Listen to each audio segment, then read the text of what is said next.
It has been a busy few months for former Second Lady Dr. Jill Biden. Aside from campaigning with her husband, she's also found some time to write a children's book about the presumptive Democratic nominee's life. It's called Joey, the story of Joe Biden. And Dr. Biden joins us now. Dr. Biden, good morning. Always good to see you. Hi. Nice to see you, as always. We're going to get to the book in just a moment. I'm not exactly sure how you found time to write a children's book about your husband. But these are extraordinary times, and campaigning right now it's a bit unusual. I know you guys are doing a lot of these virtual roundtables and virtual town halls. I saw the one last week that the former vice president did with former President Barack Obama. Are you planning on doing one of these with the former First Lady at some point, Michelle Obama? Oh, God. I don't know. Well, nothing's planned right at this moment. I know that we're going to be out campaigning with Barack and Michelle, but I'm doing these Zooms every single day. Last night I was on with thousands of women from Pennsylvania, Women for Biden, and so we're in different states every single day.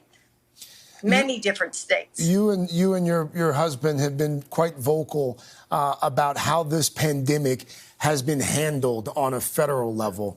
What do you think should have been done differently, or what do you think we should be doing differently right now? Well, right now, certainly, I think people aren't, they're going back a little bit in that they're not wearing their masks as the doctors have advised, and they're not social distancing. I know I was out the other day and I saw one person, I think, with a mask on out of maybe about 50 people that I saw just when I was in the car. And I think people, the numbers are spiking again. People have to listen to the doctors and the scientists, and they have to heed their advice. We have to be safe. And the only way we're going to do that is to wear our masks and social distance. The former vice president has been making speeches by and large in and around Wilmington, Delaware. If you look at all of the major polls right now, him not crisscrossing the country doesn't appear to be hurting him a great deal. Is there a chance that this is how he runs the rest of his campaign? You don't know Joe if you're saying that. Joe loves to be out with people. I mean, he can't wait to get out there and campaign.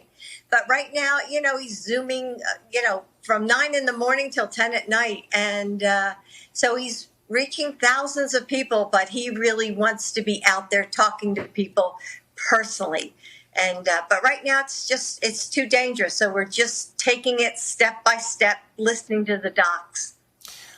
There has been, as you perhaps have heard, there's been a fair amount of interest in who he is going to pick as his vice president. I know you, and I know that you are probably pretty involved in this process. You're probably, I would imagine, giving him some advice. What counsel are you giving the vice president when it comes to picking his number two? Well, I think, Joe really knows what he wants in a vice president, certainly because he's been there and he knows how important it is that the woman he chooses will have the same values and the same values as to how to govern this country. So that's what he's looking for. I'm thrilled that he chose a woman. And so I'm looking forward to see who he chooses. I mean, certainly we have a marriage. We talk about things. I mean, you and Lindsay know. I mean, certainly you would be talking about it, right? Don't you hope that your spouse is your best friend and your advisor, and that, you have this love affair together? Isn't that what a marriage is? Yes, on its best day. Here's the thing. It sounds like you know who the vice president's already picked. I want to ask you about one person in particular, Senator Kamala Harris, reportedly on the short list. There was, of course, that tiff last year on the debate stage where she took him to task on busing and segregation. They've since made up. She endorsed him. The short list, where is she on the short list? She's on the short list. How high on the short list? Now, Craig. Really? Fine, fine. You're not going to tell me this morning. You had to try, right? You do have to try. You're not going to tell me this morning, but I would, for the record, like to point out you didn't deny that you know. Let's talk about the book here for a moment. It's called Joey. What made you write this book right now, in this moment?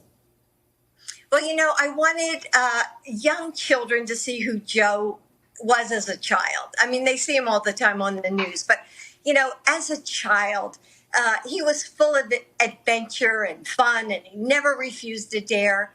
But he was also a child who dealt with a stutter, and he overcame that stutter. And I want the little boys and girls in America to look at Joe as a role model and know that he overcame his stuttering, and look who he is now, as vice president running for president. So even if you come up with, if you're faced with hardship in your life, know that you can overcome it and you can do and become, whoever you want to be.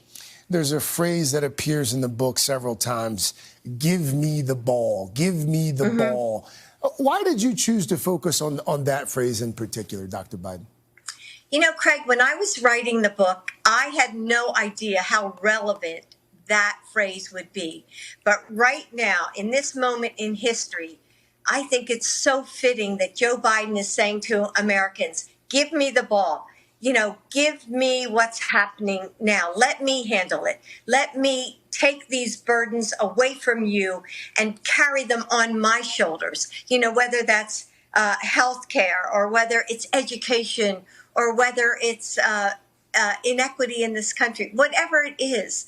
And I think that, Joe is ready to take this on. He's a man. I think every president is known for something special. I think that, Joe would be the 46th president.